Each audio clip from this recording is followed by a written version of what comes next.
ओम शांति 18/10/2025। बाबा आज कह रहे हैं, मीठे बच्चे आत्मा अभिमानी होकर बैठो, अंदर घोटते रहो मैं आत्मा हूँ। देही अभिमानी बनो, सच्चा चार्ट रखो तो समझदार बनते जाएंगे, बहुत फायदा होगा।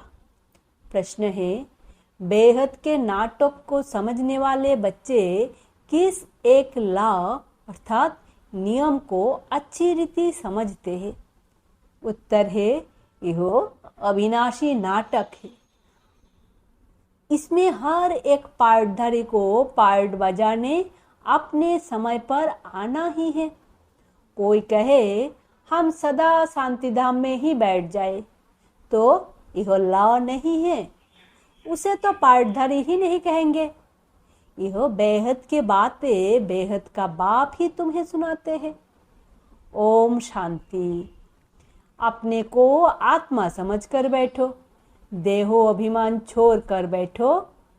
बेहद का बाप बच्चों को समझा रहे हैं।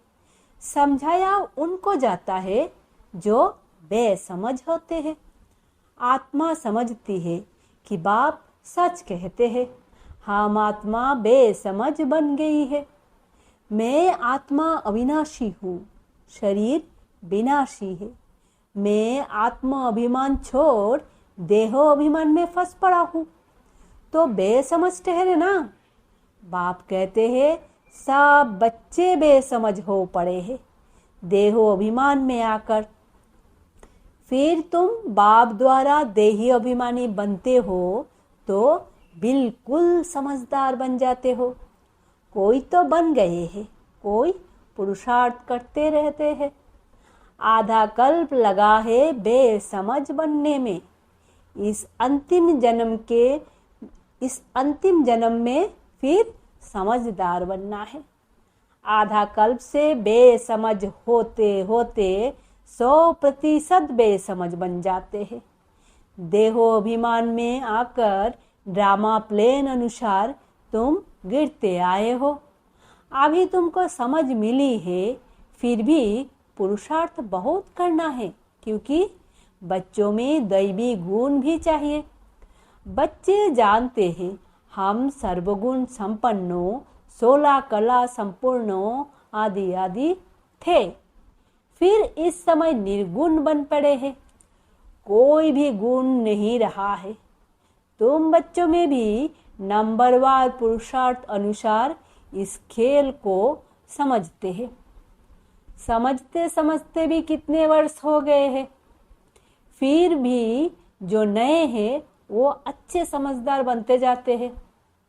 औरों को भी बनाने का पुरुषार्थ करते हैं। कोई ने तो बिल्कुल नहीं समझा है, बेसमझ के बेसमझ ही है। बाप आए ही है समझदार बनाने। बच्चे समझते हैं माया के कारण हम बेसमझ बने हैं। हम पूज्य थे तो समझदार थे, फिर हम ही पुजारी बन बेसमझ बने हैं। आदि सनातन देवी देवता धर्म प्राय लोप हो गया है। इनका दुनिया में किसको पता नहीं है। यह लक्ष्मी नारायण कितने समझदार थे, राज्य करते थे। बाप कहते हैं ततत्वम, तुम भी अपने लिए ऐसे समझो। यह बहुत बहुत समझने की बातें हैं। सिवाय बाप के कोई समझा ना सके। अभी महसूस होता है बाप ही ऊंचे ते ऊंच समझदार ते समझदार होगा ना।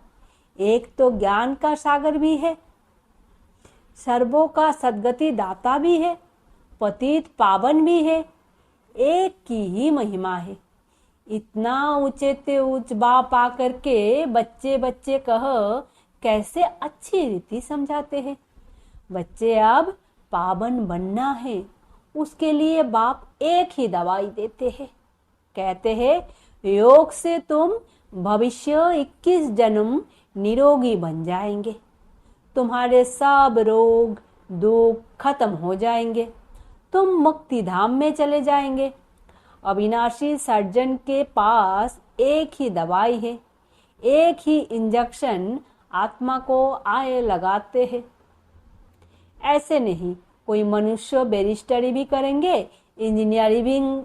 इंजीनियरिंग भी करेंगे, नहीं, हर एक आदमी अपने धंधे में ही लग जाते हैं। बाप को कहते हैं आकर पतित से पावन बनाओ, क्योंकि पतित पने में दुख है। शांति धाम को पावन दुनिया नहीं कहेंगे, स्वर्ग को ही पावन दुनिया कहेंगे। ये भी समझाया है। मनुष्य शांति और सुख चाहते हैं। सच्ची सच्ची शांति तो वहाँ है जहाँ शरीर नहीं, उसको कहा जाता है शांति धाम। बहुत कहते हैं शांति धाम में रहे, परंतु ल नहीं है, वो तो पार्टधारी हुआ नहीं। बच्चे नाटक को भी समझ गए हैं। जब एक्टर्स का पार्ट होगा तब बाहर स्टेज पर आकर पार्ट बजाएंगे। ये बेहद की बातें बेहद का बाप ही समझाते हैं। ज्ञान सागर भी उनको कहा जाता है। सर्वों की सद्गति दाता पतित पावन है। सर्वों को पावन बनाने वाले तत्व नहीं हो सकते। पानी आदि सब तत्व है, वो कैसे सद्गति करेंगे? आत्मा ही पार्ट बजाती है। हठयोग का भी पार्ट आत्मा बजाती है। यह बातें भी जो समझदार है वही समझ सकते हैं। बाप ने कितना समझाया है। कोई ऐसी जुक्ति रचो जो मनुष्य समझे। कैसे पूज्य सो फिर पुजारी बनते हैं। पूज्य है नई दुनिया में, पुजारी है पुरानी दुनिया में। पावन को पूज्य, पतित को पुजारी कहा जाता है। यहाँ तो सब पतित है, क्योंकि विकार से पैदा होते हैं। वहाँ है श्रेष्ठ, गाते भी है संपूर्ण श्रेष्ठाचारी। अभी तुम बच्चों को ऐसा बनना है, मेहनत है। मुख्य बात है याद की। सभी कहते हैं याद में रहना बड़ा मुश्किल है। हम जितना चाहते हैं याद में रहे, हम जितना चाहते हैं याद में रह नहीं सकते हैं। कोई सच्चाई से अगर चार्ट लिखे तो बहुत फायदा हो सकता है। बाप बच्चों को यह ज्ञान देते हैं कि मन मना भवो। तुम अर्थ सहित कहते हो। तुम्हें बाप हर बात यथार्थ रीति अर्थ सहित समझाते हैं। बाप से बच्चे कोई प्रकार के प्रश्न पूछते हैं। बाप करके दिल लेने लिए कुछ कह देते हैं, परंतु बाप कहते हैं मेरा काम ही है पतित से पावन बनाना। मुझे तो बुलाते ही इसलिए हो। तुम जानते हो हम आत्मा शरीर सहित पावन थी। अभी वही आत्मा शरीर सहित पतित बनी है। 84 जन्म का हिसाब है ना। तुम जानते हो अभी यह दुनिया कांटों का जंगल बन गई है। यह लक्ष्मी नारायण तो फूल है ना। उन्हों के आगे कांटे जाकर कहते हैं आप सर्वगुण संपन्नो आदि आदि। हम पापी कपटी है। सबसे बड़ा कांटा है काम विकार का। बाप कहते हैं इस पर जीत पहन जगत जीत बनो। मनुष्य कहते हैं भगवान को कोई ना कोई रूप में आना है, भागीरथ पर विराजमान हो आना है। भगवान को आना ही है पुरानी दुनिया को नया बनाने। नई दुनिया को सतो प्रधान, पुरानी को तमो प्रधान कहा जाता है। जबकि अभी पुरानी दुनिया है तो जरूर बाप को आना ही पड़े। बाप को ही रचयिता कहा जाता है। तुम बच्चों को कितना सहज समझाते हैं। कितनी खुशी होनी चाहिए। बाकी किसका कर्म भुक का हिसाब किताब है, कुछ भी है, वो तो भोगना है। इसमें बाबा आशीर्वाद नहीं करते। हमको बुलाते ही हो, बाबा आकर हमको वर्षा दो। बाबा से क्या वर्षा पाने चाहते हो? मुक्ति, जीवन मुक्ति का। मुक्ति, जीवन मुक्ति का दाता एक ही ज्ञान सागर बाप है, इसीलिए उनको ज्ञान दाता कहा जाता है। भगवान ने ज्ञान दिया था, परंतु कब दिया, किसने दिया, यह किसको पता नहीं है। सारा मुंझरा इसमें है। किसको ज्ञान दिया, यह भी किसको पता नहीं है। अभी यह ब्रह्मा बैठे हैं, इनको मालूम पड़ा है कि हम सो नारायण था, फिर 84 जन्म भोगे। ये है नंबर 1 में। बाबा बतलाते हैं, मेरी तो आँख ही खुल गई। तुम भी कहेंगे, हमारी तो आंखें ही खुल गई। तीसरा नेत्र तो खुलता है ना।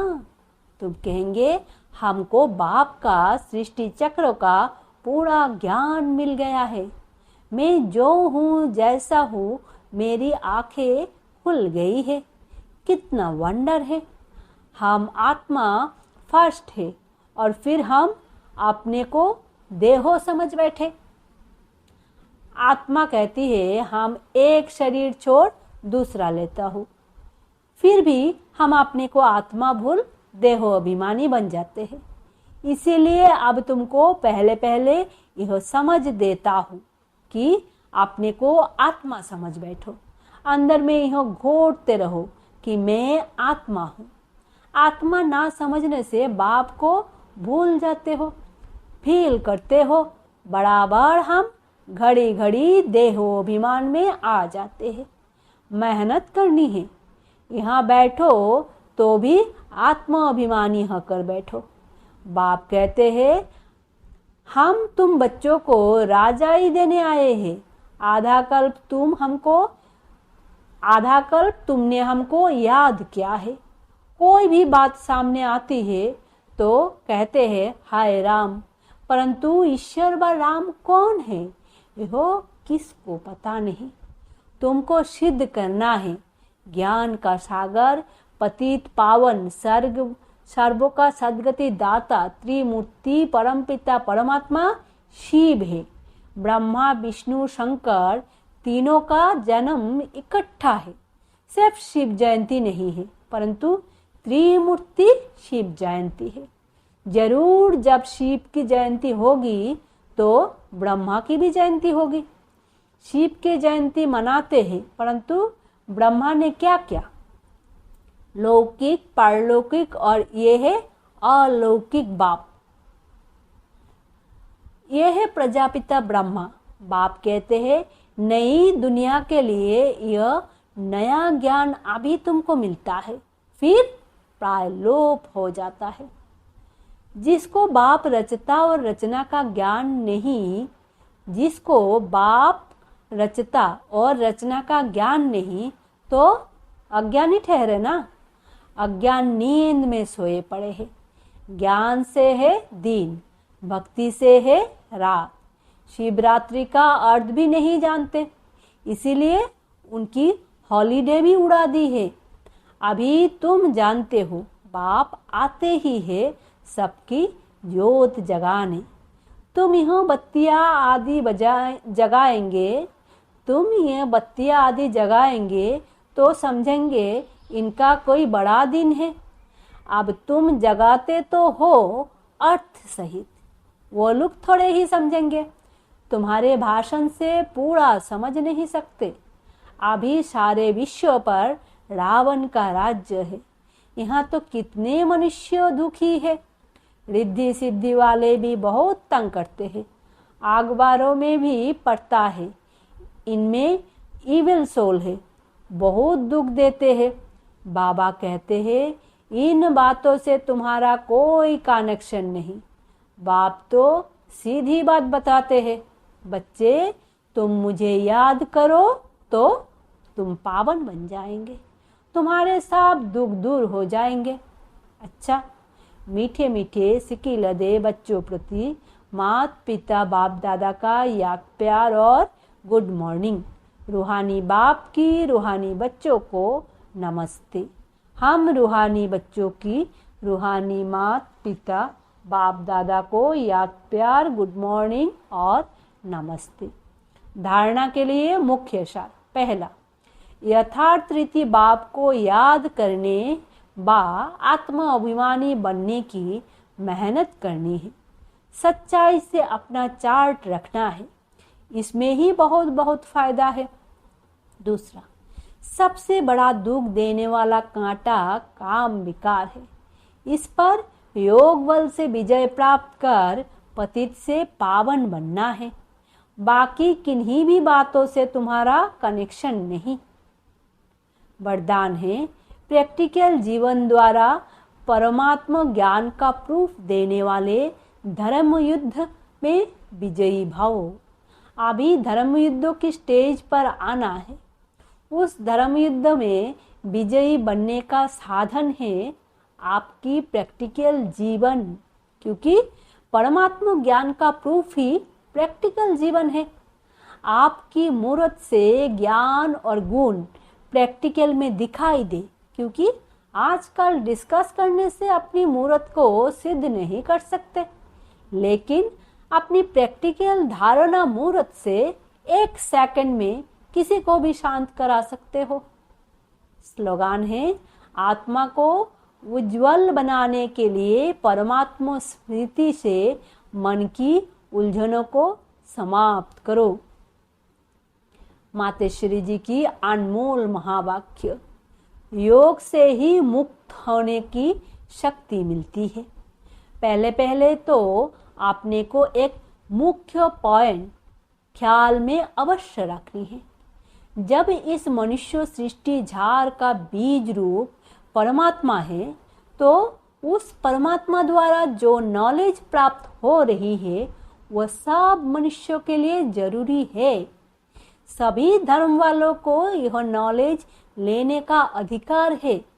भल हर एक धर्म की नॉलेज अपनी अपनी है, हर एक का शास्त्र अपना अपना है, हर एक की मत अपनी अपनी है, हर एक का संस्कार अपना अपना है, लेकिन यह नॉलेज सबके लिए है। भल वो इस ज्ञान को ना भी उठा सके, हमारे घराने में भी ना आवे, परंतु सबका पिता होने कारण उनसे योग लगाने से फिर भी पवित्र अवश्य बनेंगे। इस पवित्रता के कारण अपने ही सेक्शन में पद अवश्य पाएंगे, क्योंकि योग को तो सभी मनुष्य मानते हैं। बहुत मनुष्य ऐसे कहते हैं, हमें भी मुक्ति चाहिए, मगर साजाओं से छूट मुक्त होने की शक्ति भी इस योग द्वारा मिल सकती है। अजपा जप अर्थात निरंतर ईश्वरीय याद। यह जो कहावत है, श्वासोश्वास अजोपा जप जपते रहो, उसका यथार्थ अर्थ क्या है? जब हम कहते हैं अजपा जप, तो इसका यथार्थ अर्थ है जप के बगैर श्वासोश्वास अपना बुद्धि योग अपने परमपिता परमात्मा के साथ निरंतर लगाना, और यह ईश्वरीय याद श्वासोश्वास कायम चलती आती है। उस निरंतर ईश्वरीय याद को अजपा जप कहते हैं। बाकी कोई मुख से जप जपना अर्थात राम राम कहना, अंदर में कोई मंत्र उच्चारण करना, यह तो निरंतर चल नहीं सकता। वो लोग समझते हैं हम मुख से मंत्र उच्चारण नहीं करते, लेकिन दिल में उच्चारण करना यह है अजपा जप। परंतु ये तो सहज एक विचार की बात है, जहाँ अपना शब्द ही अजपा जप है, जिसको जपने की भी जरूरत नहीं है। आंतरिक बैठ कोई मूर्ति का ध्यान भी नहीं करना है, ना कुछ सिमरन करना है, क्योंकि वो भी निरंतर खाते पीते रह नहीं सकेंगे। लेकिन हम जो ईश्वरीय याद करते हैं वही निरंतर चल सकती है, क्योंकि यह बहुत सहज है। जैसे समझो, बच्चा है, अपने बाप को याद करता है, तो उसी समय बाप का फोटो सामने नहीं लाना पड़ता है, लेकिन मनसा वाचा कर्मणा बाप के सारे ऑक्यूपेशन एक्टिविटी गुणों सहित याद आता है। बस वो याद आने से बच्चों को भी एक्ट चलती है, तभी शान शोज फादर करेंगे। वैसे अपने को भी और सब की याद दिल भीतर से मिटाए, वैसे अपने को भी और सबकी याद दिल भीतर से मिटाए। उस एक की ही असली पारलौकिक पिता परमात्मा की याद में रहना है। इसमें उठते बैठते खाते पीते निरंतर याद में चल सकते हैं। उस याद से ही कर्मातीत बनते हैं। तो इस नेचुरल याद को ही अजपा जप कहते हैं। अच्छा, ओम शांति। अब एक इशारे। स्वयं और सर्वों के प्रति मनसा द्वारा योग की शक्तियों का प्रयोग करो। अभ्यास की प्रयोगशाला में बैठ योग का प्रयोग करो तो एक बाप का सहारा और माया के अनेक प्रकार के विघ्न का किनारा अनुभव करेंगे। अभी ज्ञान के सागर, गुणों के सागर, शक्तियों के सागर में ऊपर ऊपर की लहरों में लहराते हो, इसीलिए अल्पकाल के लिए रिफ्रेशमेंट अनुभव करते हो। लेकिन अब सागर के तले में जाओ, अब सागर के तले में जाओ तो अनेक प्रकार के विचित्र अनुभव कर रत्न प्राप्त कर सकेंगे। ओम शांति। शुक्रिया बाबा।